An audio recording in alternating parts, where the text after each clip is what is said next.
Telangana cabinet ను దండుపాల్యం ముఠా అని మరోసారి ఎద్దేవా చేశారు మాజీ మంత్రి హరీష్ రావు. నైని బ్లాక్ టెండర్లలో రేవంత్, బట్టి, కోమటిరెడ్డి తన్నుకోవడంతో విషయం బయటకు వచ్చిందన్నారు. దండుపాల్యం ముఠా వాటాల గొడవలో ఐఏఎస్ అధికారులు, జర్నలిస్టులు బలయ్యారని ఆరోపించారు. నైని స్కామ్ వెనుక ఎవరున్నారు అనేది బట్టి విక్రమార్క బయటపెట్టాలని డిమాండ్ చేశారు. ఇక తెలంగాణ సీఎం రేవంత్ రెడ్డి చంద్రబాబుకి పరమ భక్తుడు అయితే డిప్యూటీ సీఎం ఏమో వైఎస్ రాజశేఖర రెడ్డికి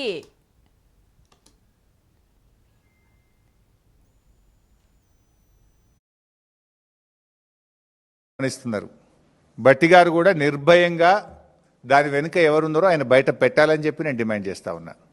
బట్టి గారు ఇలా ఇంకొక విషయం కూడా మనకు చాలా ఆశ్చర్యకరంగా ఈ రాష్ట్రంలో మనం చూస్తున్నాం ఏంటంటే, ఒకరేమో వైఎస్ రాజశేఖర రెడ్డి గారికి నేను వీర విధేయుణ్ణి అంటున్నారు, ఇంకొకరేమో చంద్రబాబు నాయుడు గారికి నేను పరమ భక్తుణ్ణి అని చెప్పుకుంటున్నారు. ఒక ఆయన సీఎం, ఇంకొక ఆయన డిప్యూటీ సీఎం. ఆ ఇద్దరూ ఈ తెలంగాణ రాష్ట్ర ఏర్పాటుకు వ్యతిరేకంగా ఉన్న వాళ్ళే కదా. ఇద్దరూ తెలంగాణ, ఒక ఆయన సిగరెట్టా బీడియా అని మాట్లాడిండు, ఒక ఆయన చివరి నిమిషంలో కూడా తెలంగాణ రాష్ట్ర ఏర్పాటును అడ్డుకోవడానికి ప్రయత్నం చేసిండ్రు. సో ప్రజలు అన్ని విషయాలు కూడా గమనిస్తూ ఉన్నారు.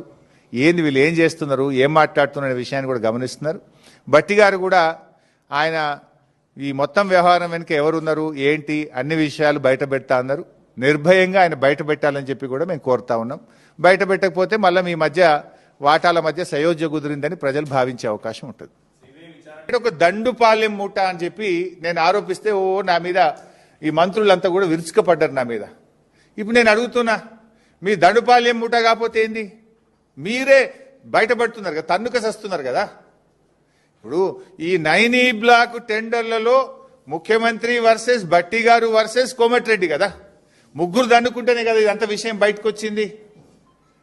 ఇలా బొగ్గు టెండర్లలో, సింగరేణి టెండర్లలో రేవంత్ రెడ్డి గారు వర్సెస్ బట్టి గారు వర్సెస్ కోమటిరెడ్డి గారు.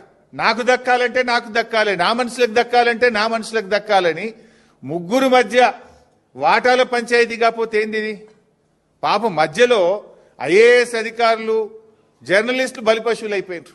మీ వాటాల పంచాయతీకి, మీ టెండర్ల పంచాయతీకి, మీ కాంట్రాక్టర్ల పంచాయతీకి ఐఏఎస్ అధికారులను ఎందుకు బలి చేస్తున్నారు? జర్నలిస్టులు ఎందుకు బలి చేస్తున్నారు? మీరు తన్నుక సచ్చింది నిజం, వాటాల కోసం కొట్టుకున్నది నిజం, నాకంటే నాకు టెండర్ అని చెప్పి తన్నుకున్నది నిజం.